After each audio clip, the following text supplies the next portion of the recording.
అందరికీ నమస్కారం. ఈరోజు మనం ఈ వీడియోలో భార్యకు సంబంధించిన ఏ 3 విషయాల్లో ప్రతి భర్త వివరంగా చూడాలో తెలుసుకుందాం.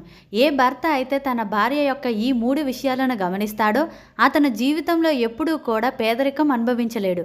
అటువంటి వ్యక్తి ఇల్లు ఎప్పుడూ కూడా లక్ష్మీమాత ఆశీర్వాదాలతో నిండి ఉంటుంది.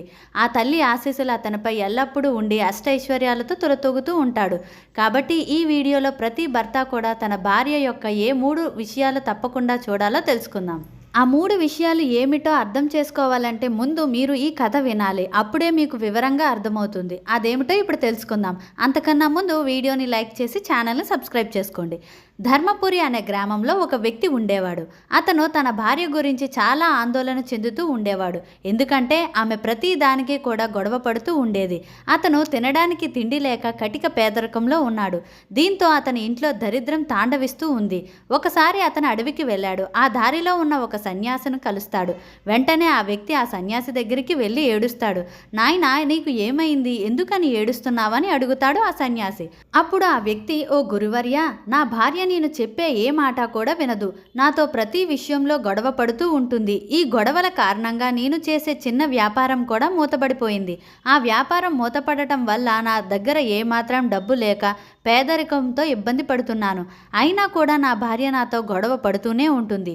ఈ సమస్యతో నేను ఇబ్బంది పడుతున్నాను. అందుకే నేను ఇల్లు వదిలి మీ శరణులోకి వచ్చాను అని చెప్తాడు. అప్పుడు ఆ సన్యాసి, నాయనా, నువ్వు ఏడవకు. నేను ఇప్పుడు నీకు ఎటువంటి 3 విషయాలు చెబుతాను అంటే, ఏ భర్త అయితే తన భార్య గురించి ఈ 3 విషయాలు తెలుసుకోగలుగుతాడో అతని ఇంట్లో ఎల్లప్పుడూ గొడవలు అనర్థాలు కూడా జరగవు. కాబట్టి ఈ 3 విషయాలు జాగ్రత్తగా విను అని ఒక కథ చెప్పడం ప్రారంభిస్తాడు. ఒక నగరంలో ఒక వ్యాపారవేత్త ఉండేవాడు. అతనికి ఒక భార్య ఉండేది. వారు ఇద్దరూ ఎంతో ప్రేమగా ఉండేవారు. వారు ఎలాంటి గొడవలు లేకుండా ఎంతో అన్యోన్యంగా జీవించేవారు. అందుకే అతని ఇంట్లో లక్ష్మీదేవి నివసిస్తూ తన ఆశీర్వాదాలు ఇస్తూ ఉండేది. వీరిద్దరి ప్రేమ అన్యోన్యమైన జీవితం గురించి చుట్టుపక్కల వాళ్ళు కూడా చెప్పుకుంటూ ఉండేవారు. ఈ విధంగా అందరూ చెప్పుకోవడం వల్ల ఈ విషయం నగరానికి చెందిన రాజు వరకు చేరింది. ఆ రాజు కూడా వీరిని ఎంతో ప్రశంసిస్తారు. మరి ఆ రాజు నగరంలోని ప్రజలందరూ ఇంట్లో ఒక దీపం వెలిగించాలని చెప్తాడు. అప్పుడు ఆ రాజు ఒక భార్య, మహారాజా, ప్రజలందరూ వారి ఇంట్లో ఎందుకు దీపం వెలిగించాలి అని అడిగింది. అప్పుడు రాజు, ఈ దీపం ప్రేమకు చిహ్నం. ఎవరి ఇంట్లో అయితే ఈ దీపం వెలిగించబడుతుందో వారి ఇంట్లో ఎప్పుడూ కూడా ప్రేమ అనేది ఉంటుంది. ఏ విధంగా అయితే మన నగరంలో నివసించే వ్యాపారి అతని భార్య మధ్య ఉన్న ప్రేమ ఉంటుందో అటువంటి ప్రేమ మన రాజ్యంలో ఉన్న ప్రతి భార్యాభర్తల మధ్య ఉండాలి అని నేను కోరుకుంటున్నాను. అందుకే ఆ దంపతుల ప్రేమకు గుర్తుగా ప్రతి ఇంట్లో కూడా దీపం వెలిగించాలి అనుకుంటున్నాను అని చెప్పాడు. ఆ రాజు ఆజ్ఞ మేరకు నగరంలోని ప్రజలందరూ తమ ఇంట్లో దీపాలను వెలిగిస్తారు. కానీ అర్ధరాత్రి వచ్చేసరికి అందరి ఇళ్లల్లోని దీపాలు ఆరిపోతాయి. కానీ ఆ వ్యాపారి ఇంట్లో మాత్రం దీపం వెలుగుతూనే ఉంటుంది.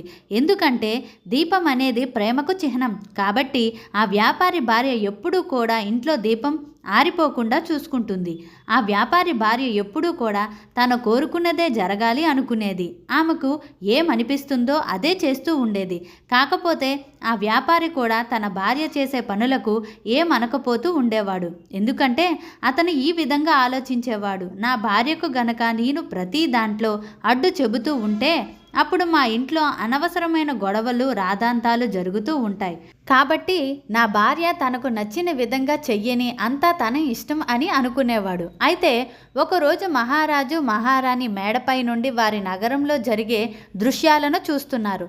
రాజు రాణి చూసే సమయానికి వారి రాజ్యంలో మొత్తం చీకటి అలుముకొని ఉంది. కానీ వ్యాపారి ఇంట్లో మాత్రమే దీపం వెలుగుతూ ఉంది.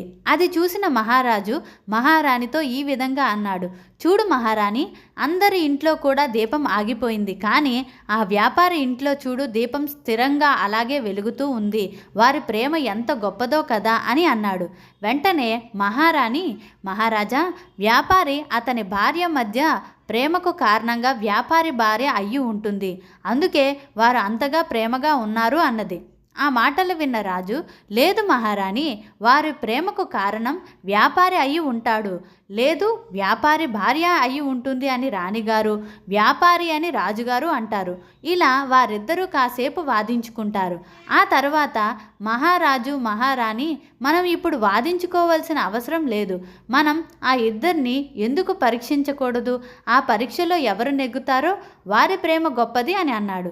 అందుకు మహారాణి కూడా అంగీకరించింది. ఆ తర్వాత రాజు ఒక సేవకురాల్ని పిలిపించి, నేను నిన్ను ఏవైతే ప్రశ్నలు అడుగుతానో అవే ప్రశ్నలు నువ్వు ఒక వ్యాపారి దగ్గరికి వెళ్ళి అతన్ని కూడా అడగమని చెప్తాడు. ఆ సేవకురాలు సరే అని ఆ వ్యాపారి దగ్గరికి వెళ్తుంది. ఆ సమయంలో వ్యాపారి భార్య కొన్ని వస్తువులు కొనడానికి బయటకు వెళ్ళింది. వ్యాపారి ఒక్కడే ఉన్నాడు. ఆ సేవకురాలు ఆ వ్యాపారి దగ్గరికి వెళ్ళి ఈ విధంగా చెబుతుంది, ఓ వ్యాపారి, నేను రాజభవనం నుంచి వచ్చాను, మహారాజు నన్ను పంపించాడు. అప్పుడు ఆ వ్యాపారి నువ్వు వచ్చిన విషయం ఏమిటి అని అడిగాడు. ఆ సేవకురాలు, మీరు గనక మీ భార్యను వదిలిపెడితే మహారాజు మీకు ఎంతో విలువైన వజ్రాలు ఆభరణాలు ఇస్తానని చెప్పమని చెప్పారు అని చెప్పింది. ఆ మాటలు విన్న వ్యాపారి అందుకు అంగీకరించలేదు. దాంతో ఆ సేవకురాలు తిరిగి వెళ్ళి రాజు దగ్గరికి వెళ్ళి ఆ వ్యాపారి నిరాకరించాడు అని చెప్పింది. అప్పుడు ఆ మహారాణి, ఇప్పుడు వ్యాపారి భార్యను ఒకసారి పరీక్షించి చూద్దాం, అప్పుడే మనకు అసలు విషయం తెలుస్తుంది అని చెప్పింది. మళ్ళీ మహారాజు ఆ సేవకురాలను పిలిపించి ఈసారి ఆ వ్యాపారి భార్య దగ్గరికి పంపించాడు. ఆ సేవకురాలు వ్యాపారి భార్య దగ్గరకు వెళ్తుంది. ఆ సమయంలో వ్యాపారి ఇంట్లో లేడు. ఆ సేవకురాలు ఆ వ్యాపారి భార్యతో ఇలా అంటుంది, అమ్మగారు, నేను రాజభవనం నుంచి వచ్చాను, నన్ను మహారాజు గారు పంపించారు అని చెప్పింది. అయితే నువ్వు వచ్చిన విషయం ఏమిటో చెప్పు అంది వ్యాపారి భార్య. అప్పుడు ఆ సేవకురాలు, అమ్మ, మీరు గనక మీ భర్తను వదిలేస్తే మీకు ఎంతో విలువైన వజ్రాలను నాణాలను ఇస్తానని మహారాజు గారు ఆ విషయం చెప్పమని నన్ను పంపించారు అని చెప్పింది. ఆ మాటలు విన్న వ్యాపారి భార్య, ఈ ఒప్పందానికి నేను సిద్ధంగా ఉన్నానని అంటుంది. అదే మీరు గనక మీ భర్తను చంపేస్తే అర్ధరాజ్యాన్ని ఇస్తానని చెప్పమన్నారు మహారాజు. దానికి కూడా వ్యాపారి భార్య అంగీకరిస్తుంది. అప్పుడు ఆ సేవకురాలు, మీరు మీ భర్తను చంపారు అని నేను ఎలా నమ్మాలి అంది. అప్పుడు వ్యాపారి భార్య, నీకు మా ఇంట్లో దీపం వెలుగుతూ కనిపిస్తుంది కదా, నేను ఎప్పుడైతే నా భర్తను హత్య చేస్తానో అప్పుడు నేను ఈ దీపాన్ని ఆర్పేస్తాను అని చెప్పింది. ఆ మాటల్ని విన్న సేవకురాలు తిరిగి రాజు దగ్గరికి వెళ్ళి జరిగిందంతా చెప్పింది. రాణి ఎప్పుడైతే ఆ వ్యాపారి భార్య చెప్పిన మాటలు వింటుందో ఆ రాణికి ఆ వ్యాపారి భార్య మీదే కాదు, మొత్తం స్త్రీ జాతి మీదే వైరాగ్యం పుట్టింది, కోపం కూడా వచ్చింది. అప్పుడు మహారాజు వెంటనే తన సైనికులను పిలిపించి, సైనికులారా, మేము పెట్టిన పరీక్ష కారణంగా రాజ్యంలోని ఒక వ్యక్తి ప్రాణాలు కోల్పోవడం కూడా మాకు ఇష్టం లేదు.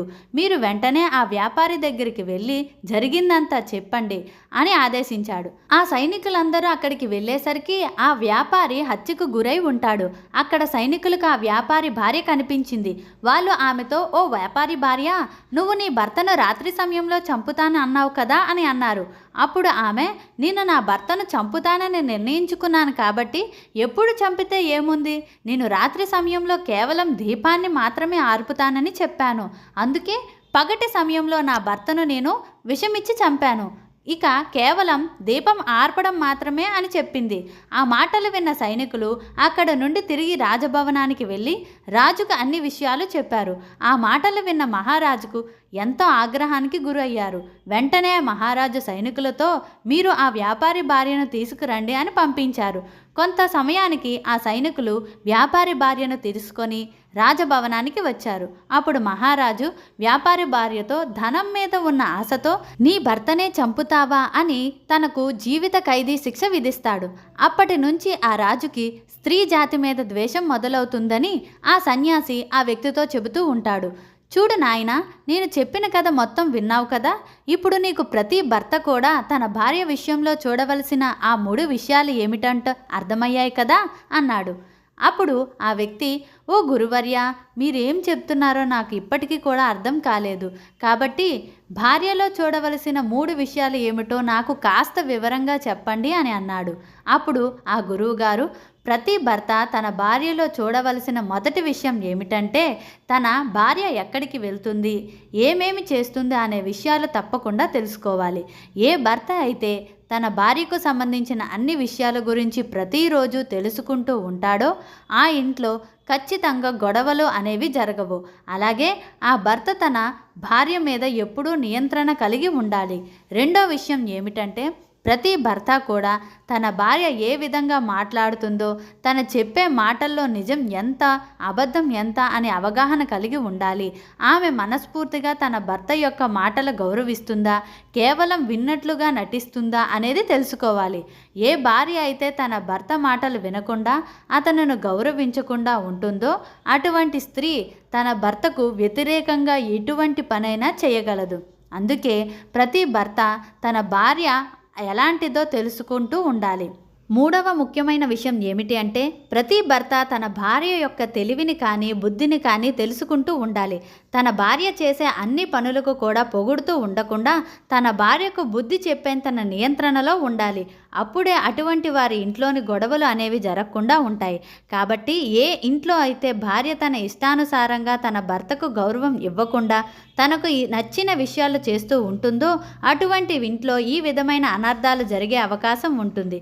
కాబట్టి ప్రతి భర్త తన భార్య విషయంలో ఈ 3 విషయాలు తెలుసుకోవాలి అని సన్యాసి ఆ వ్యక్తికి చెప్తాడు. ఆ తర్వాత ఆ వ్యక్తి సన్యాసికి ప్రణామం చేసి అక్కడ నుండి తన ఇంటికి వెళ్ళిపోతాడు. తన భార్యలో ఈ 3 విషయాల గురించి తెలుసుకొని సన్యాసి చెప్పిన విషయాలను పాటిస్తూ తన భార్యతో ప్రేమగా జీవించసాగాడు ఆ వ్యక్తి.